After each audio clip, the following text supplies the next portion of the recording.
She's back on the streets and is making her voice heard louder than ever despite brutal attempts to silence her.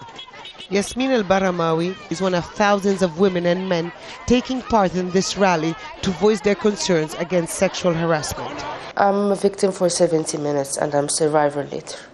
On November 23rd, Yasmin and a friend went to Cairo's Tahrir Square to join a protest against President Mohammed Morsi's constitutional declaration. I was wearing a shirt and they pulled it from my back. I found two hands coming around me and grabbing it both sides like this, and the buttons they fell and my bra was cut in two pieces.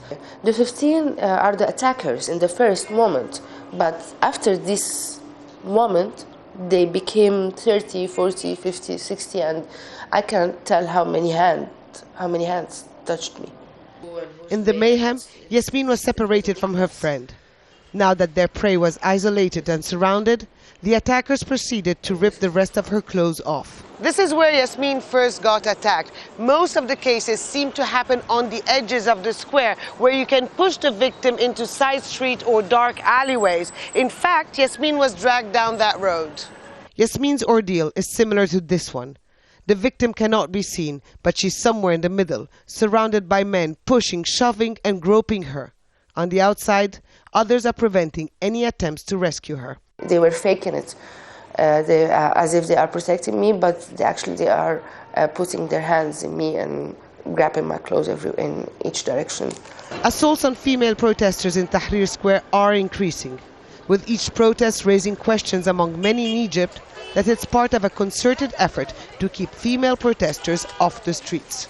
Yes, it is organized because of the patterns and because of the viciousness and because of the regularity.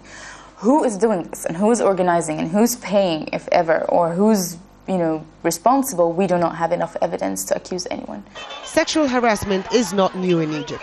One study estimates that more than 80% of women have experienced it at least once. And in many cases, the blame falls on the victim.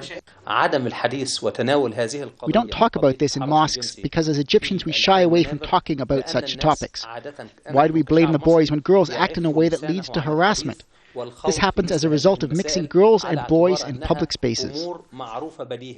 Yasmin has decided to go public after more than 20 other women, including a 70-year-old, were assaulted and raped on the second anniversary of the revolution.